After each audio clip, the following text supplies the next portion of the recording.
Good morning, dear students. Our next session, that is regarding the partial ionic character of the covalent bond. Okay. So normally, for example, for a covalent bonded compound, that is, for example, hydrogen molecule, that is H single bond H, then chlorine molecule Cl single bond Cl. These molecules, they are having pure covalent bonds, isn't it? They are having pure covalent bonds. That means the electrons are shared equally between these two atoms, isn't it? That is, there is no difference in the electronegativities. Okay. No electronegativity differences are there between the two atoms. That means two similar atoms are joined together with the help of a covalent bond.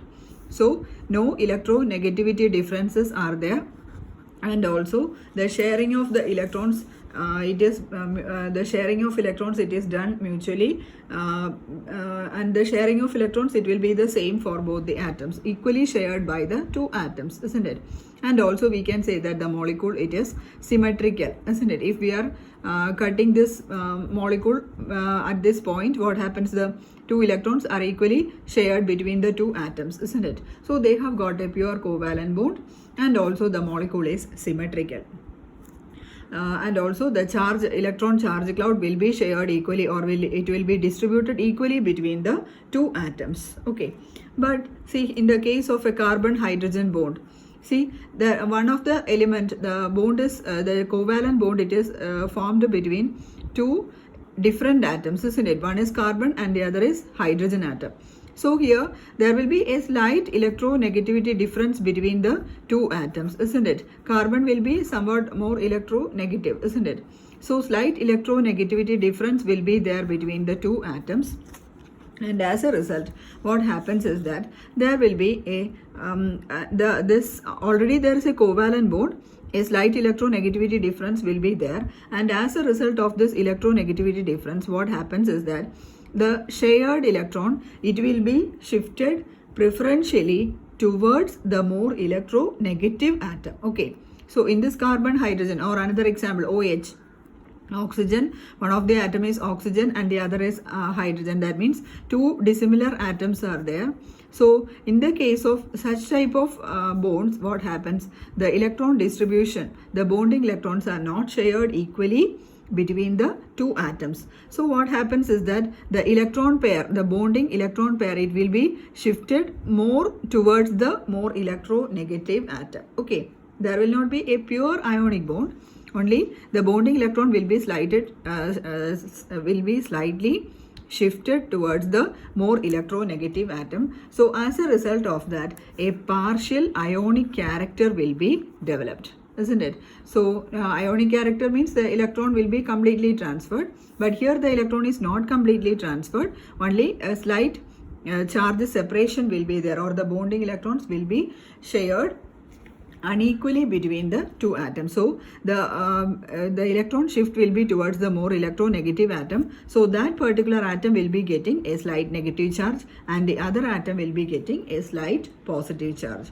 So this slight negative and slight positive charges are denoted by delta. Okay, so this is the case of the partial ionic character of a covalent bond for dissimilar atoms.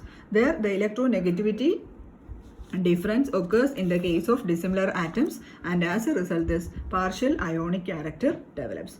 So such type of bonds, we can call it as a polar bond, isn't it? That means a polarity, slight polarity is developed between the two atoms. Okay, so the bonds are polar here in this type of molecules. Bonds are polar. And also see here this partial ionic character. So here we can say that in the case of OH bond as well as in the case of CH bond, we can say that these are all polar covalent bonds. That is, the bond is formed, there is a pure covalent bond, but what happens? As a result of the slight electronegativity difference between the two atoms, what happens? The shared electron pair will be shifted somewhat towards the more electronegative atom, and as a result a partial ionic character develops, and as a result we can say that this bond, it is a polar covalent bond. And also this partial ionic character of the covalent bond, it depends upon two factors. The first one, that is the electronegativity difference. I am writing it as En. Sorry, electronegativity difference. The first one, it is due to the electronegativity difference and partial ionic character. Partial ionic character. Electronegativity difference and the partial ionic character.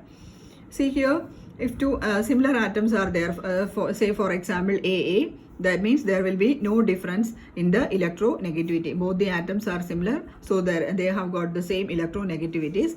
And as a result, the bond formed as a result of these two atoms having same electronegativities, we can call it as a non-polar covalent bond, isn't it? Here no electronegativity difference are there, two similar atoms are there, so the bond formed will be a non-polar covalent bond. But see, in the case and in the second example, that is AB, two dissimilar atoms are joined together, and if this B, it is slightly electronegative than A, then what happens, this electron pair will be shifting more towards B, so B will be having a delta negative charge, slight negative charge, and A will be having a slight positive charge. Okay, so as a result, what happens, there is an electronegativity difference here in this case, and as a result the bond formed will be a polar covalent bond. Polar covalent bond. And also the bonding electron, it is shifted towards the more electronegative atom. Then again, see here, as the electronegativity difference increases, what happens, the polarity of the covalent bond also increases. Okay, so as the electronegativity difference is increased, what happens, the polarity of the covalent bond will also increases. Okay, that means the intensity of the charges will increase. If the intensity of the charges increases, means the polarity of the bond also increases. So greater the polarity, what happens to the ionic character? Ionic character will also be increased. Okay, so that is the point to be noted here. The greater the electronegativity difference between the two atoms, the polarity increases. As polarity increases, the ionic character also increases. So next is a relation connecting this ionic character, relation connecting ionic character and electronegativity. Ionic character and electronegativity. So this equation, it was derived by Pauling, and hence the equation, it is called as Pauling's equation. Sometimes you have studied in your first sem, isn't it? So the relation between ionic character and electronegativity devised by Pauling. And also here, see the equation, it is like this. The amount of ionic character, it will be equal to 1 minus e raised to minus 1 by 4 into chi a minus chi b the whole square. Okay, the amount of ionic character is equal to 1 minus e raised to minus 1 by 4 into chi a minus chi b the whole square. So, and also it is represented simply by using this equation, that is 1 minus e raised to minus 1 by 4 into chi a minus chi b the whole square. What is chi a and chi b? Chi a and chi b are the electronegativities of the atoms A and B. Okay, chi a and chi b are the electronegativities of the two atoms A and B. So chi a minus chi b gives the electronegativity difference. See, it is an exponential value, isn't it? See, this difference, it will be an exponential value. So in a table we can write this electronegativity difference briefly. So this is chi a minus chi b, the first row, and the second row, it is percentage of ionic character. Okay, percentage of ionic character. So if the chi a minus chi b difference, or the electronegativity difference, if it is 1, then the bond or that particular bond will be having 20% ionic character. Okay, if the electronegativity difference, if it is 1.5, then the bond will be 40% ionic. If the electronegativity difference is 2, the bond will be 60% ionic, and if it is 2.5, the bond will be 80% ionic. Okay, so this is a brief method by using this equation. Okay, 1 minus e raised to minus 1 by 4 into chi a minus chi b the whole square. So for any atoms, if you are knowing the electronegativity difference between the two atoms, we can roughly say that the percentage ionic character of that particular molecule, it will be molecule or bond, it will be 60%. Okay, so this is how we have to calculate the amount of ionic character. Then the second one, see here, the first factor favoring this partial ionic character, that is the electronegativity difference and the partial ionic character. So the second one, that is the dipole moment and the partial ionic character. Okay, second one, that is the dipole moment. This is very important, partial ionic character of covalent bond. Dipole moment and partial ionic character.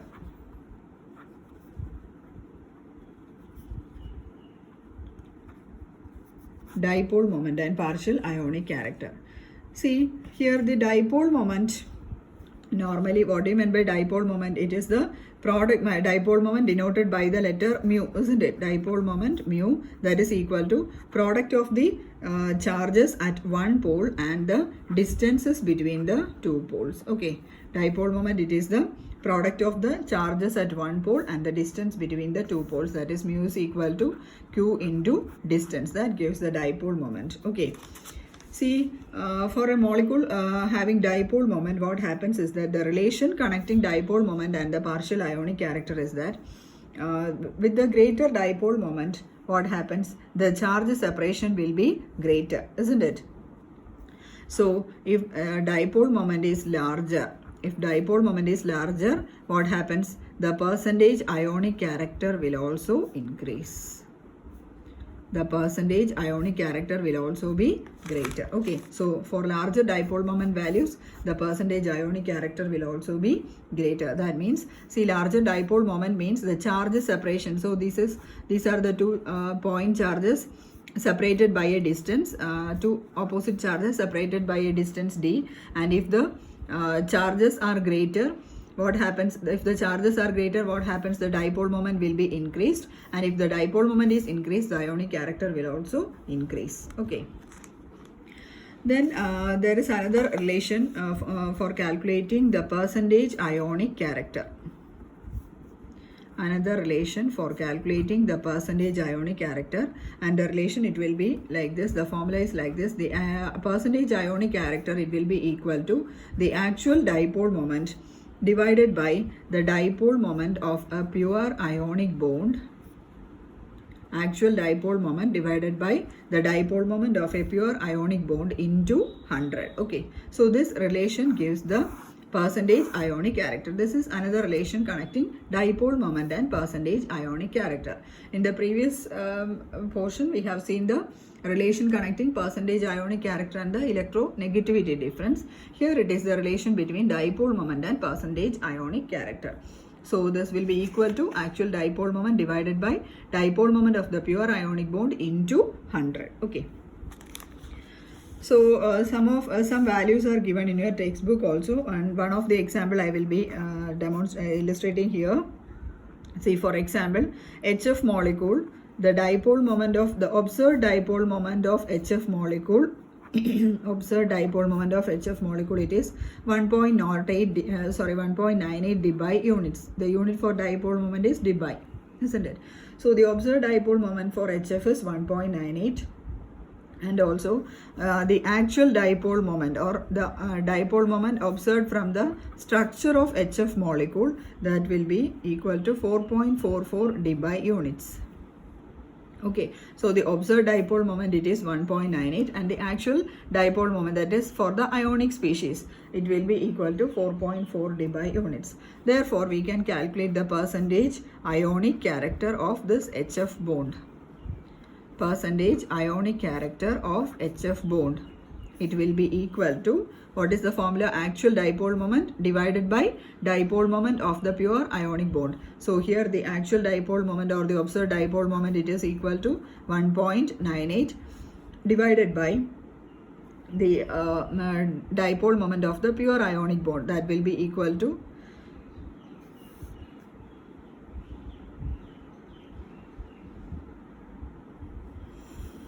This is not the actual, this is the dipole moment of pure ionic bond. Okay, dipole moment of the pure ionic bond. So 1.98 divided by 4.4 into 100, and the value it will be equal to 45% ionic. That means it has got almost 50% ionic character as well as 50% covalent character. So HF bond will be almost a bond having both ionic character as well as the covalent character. See, 45% ionic character means 55% it will be having covalent character, isn't it? So for HF bond, it will be having 45% ionic and 55% covalent character. So this is how you have to calculate the dipole moment. Okay. So then the next one, that is the dipole moment and geometry of molecule. It is very, very important. See, these portions are very, very important in this chapter. You should not omit any of the portions. Okay. It will be the questions will be asked from anywhere of this part. Okay. So dipole moment, it is also a very important topic. Then the next one, that is the dipole moment and geometry. Dipole moment and geometry of molecules. See here, dipole moment. See, for a molecule, if the dipole moment of a particular bond, if it is say for example for OH, means it is a that particular bond has got an ionic character, isn't it? And also this particular bond has got dipole moment also. So if a bond is having dipole moment, then what about the case of the molecule? The molecule will also be having dipole moment. Okay. If the bond is having dipole moment, then the molecule will also be having a dipole moment. So if a diatomic molecule is polar, means a polar diatomic molecule means the bond will also be polar, isn't it? For example, we have seen HF molecule. See, HF molecule, the bond is polar, then the molecule will also be having polar nature. Okay, so if the bond is polar, then the atoms will also become polar. Okay, then and also again this dipole moment, it will be depending on the polarity of the bonds, or we can say that dipole moment of a molecule, it will be depending on the dipole moment of the bonds. If the bonds are having dipole moment, then the molecule will also be having dipole moment. Then the second point is that the spatial arrangement of the bonds, this dipole moment will depends upon the spatial arrangement of the bonds. Okay, or spatial arrangement means the geometry of the molecule, isn't it? So dipole moment depends on both these two factors. That is, it depends on the dipole moment of the bonds as well as the spatial arrangement of the bonds or the geometry of that particular molecule. Okay, so we can say that this dipole moment will helps to predict the geometry of the molecule. Okay, dipole moment helps to predict the geometry of the molecule. So this is very, very important. Dipole moment helps to predict the geometry of the molecule as well. Okay, so we can go through some of the examples for the dipole moment and the geometry of the molecule. Say for example, carbon dioxide, CO2 molecule. Okay, CO2, the structure, it will be like this: C double bond O, C double bond O. See, what about the CO bond? There is an electronegativity difference between carbon as well as oxygen atom, isn't it? See, an electronegativity difference is there. See, according to our previous portions, if there is an electronegativity difference between the atoms, the bond will be polar. Okay, so here the bond is polar and hence the bond is ionic. But see, what happens is that, see here, the molecule has a geometry, linear geometry, isn't it? Linear geometry. And for the CO bond, the electronegativity difference or the dipole moment, it will be equal to 2.3 dB units. Okay, that means the bond is ionic, or it will be having dipole moment, or it will be having polarity. So as per our theory, we can say that it should be this carbon dioxide molecule, it has got two CO bonds, isn't it? One CO bond and the second CO bond. So it will be having definitely it should be having some polarity or ionic nature.